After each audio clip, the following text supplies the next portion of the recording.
আদমের ছেলে মেয়ে তোমরা মনে রেখো, সালাসাতুন লা ইয়াদখুলুনাল জান্নাতা আবাদা, তিন শ্রেণীর মানুষ জান্নাতে যাবে না, যাবেই না। তিন শ্রেণীর মানুষ জান্নাতে যাবে না, যাবেই না।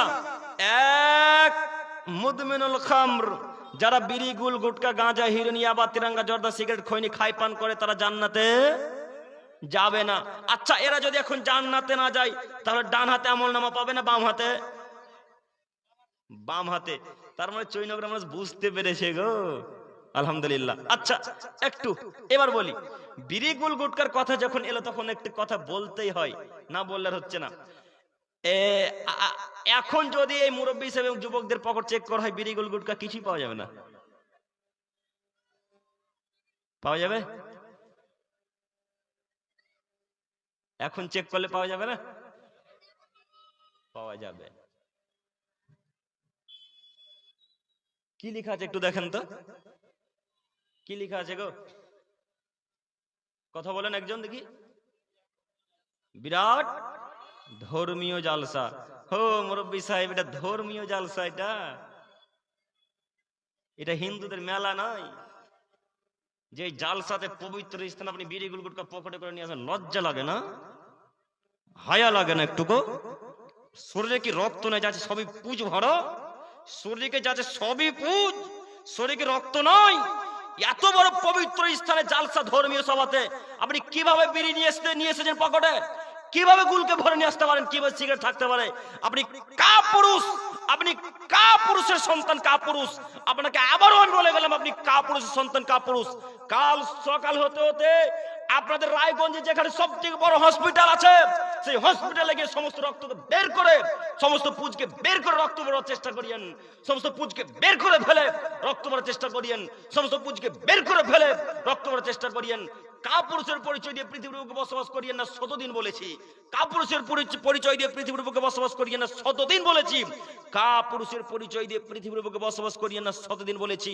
মুসলিম ঘরে পরিবার জন্মগ্রহণ করে আপনার পকেটে বিড়ি থাকতে পারে মানে? মুসলিম পরিবারে জন্মগ্রহণ করার পরে আপনার পকেটে সিগারেট থাকবে মানে? আপনার পকেটে গুল থাকবে মানে? কি দেখাতে চাচ্ছেন? আপনাকে বলিনি তিন শ্রেণীর মানুষ জান্নাতে যাবে না, তার এক শ্রেণীর মানুষ আপনি, যে লোকটা বিড়ি গুল গুটকা গাঁজা হিরোইন ইয়াবা তিরঙ্গা জর্দা সিগারেট খৈনি খাই পান করে। ও মুরব্বী সাহেব, আজকে এখান থেকে তওবা করে উঠেন, আজকে এখান থেকে তওবা করে উঠবেন যে আল্লাহ, আজকের পর থেকে জিন্দেগিতে পকেটের বিড়ি রাখবো না। আল্লাহ, আজকে বীর মুখে লাথি মারলাম, আল্লাহ আজকে বীর মুখে লাথি মারলাম, আল্লাহ আজকে বীর মুখে লাথি মারলাম। এই কথা বলে উঠতে পারবেন না আজকে? ইনশাআল্লাহ, ইনশাআল্লাহ। ওরা ইনশাআল্লাহ বলবে না, ওরা বলছে বিড়ি না খেলে বাথরুমে যাওয়া যায় না। তো কিভাবে এখন ইনশাআল্লাহ বলবো? হ্যাঁ, এই ছেলে, তোমাকে বলছি, তুমি শোনো, তুমি যদি আজকের পর থেকে বিড়ি গুল গুটকা গাঁজা হিরোইন খাও, তো তুমি একজন মুনাফিক মুসলিম, তুমি একজন মুনাফিক মুসলিম। তুমি মনে রেখো, আল্লাহ নবী সাল্লাল্লাহু আলাইহি সাল্লাম বলেছেন, ইহুদিরা জাহান্নামে যাবে, কথা চূড়ান্ত সত্য। খ্রিস্টানরা জাহান্নামে যাবে, এ কথা চূড়ান্ত সত্য। নাসারারা জাহান্নামে যাবে, এ কথা চূড়ান্ত সত্য। হিন্দু, বৌদ্ধ, সাঁওতাল, ডোম, চামার, এরা জাহান্নামে যাবে, এ কথা একেবারে চূড়ান্ত সত্য, বিন্দু মাত্র সন্দেহের কোনো অবকাশ নেই। তবে এরা জাহান্নামের সব থেকে তলদেশে থাকবে না, এরা জাহান্নামের অতল গহ্বর গভীরে থাকবে না। তো আব্দুল করিম সাহেব, কে জাহান্নামের সব থেকে তলদেশে থাকবে? তুমি আর তোমার বাপ। কেন আব্দুল করিম সাহেব আমি আর আমার বাপ থাকবো কেন? তুমি আর তোমার বাপ মুনাফিক মুসলিম। আল্লাহ নবী বলছেন, ইহুদিরা জাহান্নামে যাবে কিন্তু তারা তলে যাবে না, খ্রিস্টানরা জাহান্নামে যাবে কিন্তু তারা তলে যাবে না, নাসারারা জাহান্নামে যাবে কিন্তু তারা তলে যাবে না, হিন্দুরা জাহান্নামে যাবে কথা ঠিক, কিন্তু তারা সব থেকে তলে যাবে না, সব থেকে অতল গহ্বর গভীর তলে যাবে। তারা হলো মুনাফিক মুসলিম, যারা আজকের পর থেকে জর্দা পান খাবে, যারা আজকের পর থেকে বিড়ি পান করবে, যারা আজকের পর থেকে সিগারেট পান করবে, যারা আজকের পর থেকে বিড়ি বাঁধবে, বিড়ির ব্যবস্থা করবে, দোকানে বিড়ি রাখবে, এরা মুনাফিক মুসলিম, এরা জাহান্নামের সব থেকে তলে থাকবে। কথা মনে থাকবে না? আজ থেকে মনে হয় কথা মনে থাকবে না ইনশাআল্লাহ। শুনুন মুরব্বী সাহেব, এই ডান হাতে আমলনামা যদি নিতে চান, ডান হাতে আমলনামা, তাহলে আজকে বিড়ির মুখে লাথি মারতে পারবো ইনশাআল্লাহ, ইনশাআল্লাহ, ইনশাআল্লাহ। আজকে লাথি মেরে তওবা করে উঠে যান, বাঁচার পথ আছে ইনশাআল্লাহ। আজকে বীরের মুখে এখানে লাথি মেরে উঠে যান, বাঁচার পথ আছে ইনশাআল্লাহ।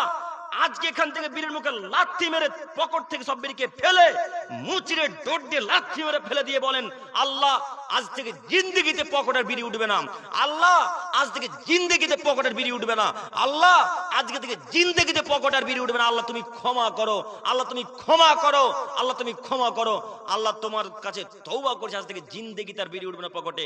এই কথা বলে আজকে উঠে যান, বাঁচার পথ আছে ইনশাআল্লাহ। বাঁচার পথ আছে কিয়ামতের মাঠে, বাঁচার পথ আছে কিয়ামতের মাঠে। আজকের পর থেকে আবারও যদি বিড়ি গুটখা খান, কিয়ামতের মাঠে আর বাঁচার পথ থাকবে না। কেন? আল্লাহ তাআলা আপনাকে বলবে, ও আব্দুর রহমান, তুমি বিড়ি গুটখা পান করেছিলে? তখন আব্দুর রহমান বলবে, হ্যাঁ আল্লাহ পান করেছিলাম। তুমি জানো না যে বিড়ি গুটখা হারাম? তখন আব্দুর রহমান বলবে, না না না না আল্লাহ জানি না বিড়ি গুটখা হারাম, এই জন্য তো পান করতাম। তখন আল্লাহ তাআলা এক পর্যায়ে বলল, আরে না না না তুমি মিথ্যা কথা বলেছো। সেদিন হেমতাবাদ জয়নগর আব্দুল করিম বিন আমিনুল ইসলাম বলেনি বিড়ি খাওয়া হারাম, গুল খাওয়া হারাম, বিড়ি বাঁধা হারাম?